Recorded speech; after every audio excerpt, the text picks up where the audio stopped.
Hi, we're the Gay Blades, and you're watching Planet Verge TV. Ah!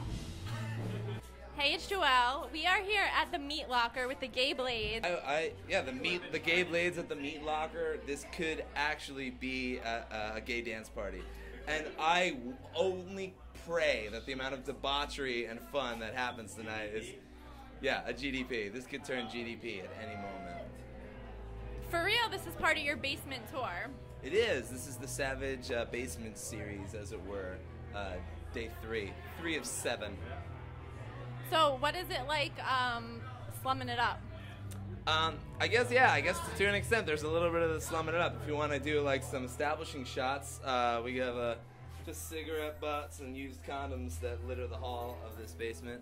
But we're lucky enough that friends will have us in basements.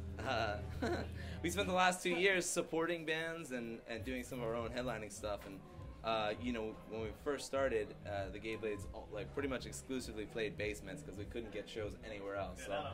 Not on purpose, not at all. No, we would love to have a good show once in a while, but I'll tell you what, at the end of the day, there was more kids at our basement shows than our first like club tour. So whatever it is, we're releasing a new record called Savages, and we thought, what's the most savage thing a developing band could do? And it was like, go back to where we came from, which is dirty, condom-riddled basements.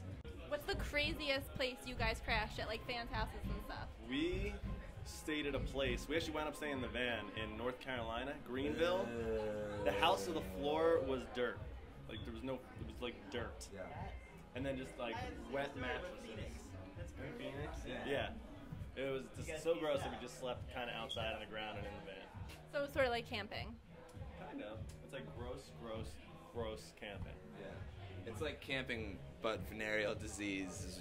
I'm gonna get serious now. Let's do it. As we talk about your new album, inspired by your brother. He's actually my half-brother. His name was Ian Savage Wells, and he passed away in November of 2009 while Quinn and I, aka Puppy, and I were on tour with a band called Electric Six, and we were in Portland, Oregon, and my brother lived actually right in this area. He passed away, and we were pretty broke and on tour, so I couldn't fly home for the funeral. But before we left for that tour, Quinn and I had wrote a bunch of songs for the new record, and just because I knew he was struggling, and as young men often are, young women as well, just like trying to find themselves, he was struggling, and you know, so a lot of the songs were kind of like written about him and like my family and stuff. And, so it was actually, I mean, it was cool that I was able to put that stuff down while he was still with us, because I don't know if I would have been able to do it if he had passed already. So the record's called Savages. It's named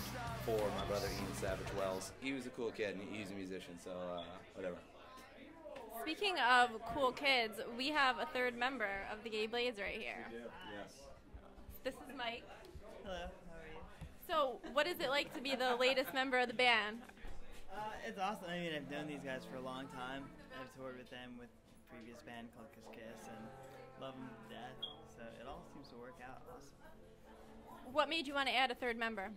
I mean, if anybody of you guys out there who know our records are not just drums and guitar and vocals. There's, you know, there is bass guitar on it. There's tons of keys. There's harmonies, and you know, there's some synths and stuff. And then that was on our first record. And when we did the second record with Dean Baltalonis, who produced like Hold Steady and Lissy Truly and Ghost Cube and stuff, the record we just were like, you know what? Fuck this. Let's just make the biggest, most raddest sounding rock record we can make. And we kind of shot ourselves in the foot because there was no way we'd be able to even come close. We can't even fake the funk anymore. So we got, I called up the kid who played piano on the record, was Paul Rosevere from a local New York, New Jersey band called Rhythm May Break Up. And he wasn't able to tour with us. And Mike, if you guys don't know, Kiss Kiss is an amazing, amazing band, and Mike plays guitar for them. But he's also, he could pretty much play anything that creates music, so he's incredibly talented.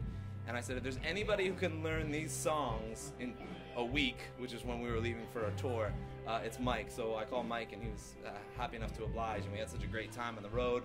And now we're stuck with him, and he's stuck with us. Yeah. Yeah. It's actually the opposite. We were like, we really love this kid Mike, and so we're gonna write songs with keyboards, and then we're gonna call him in. And I was like, dude, you should have done this. I mean, I know I love you all, but We were like, we want to sound like Converge as much as possible. I'm just kidding, we don't sound like Converge at all.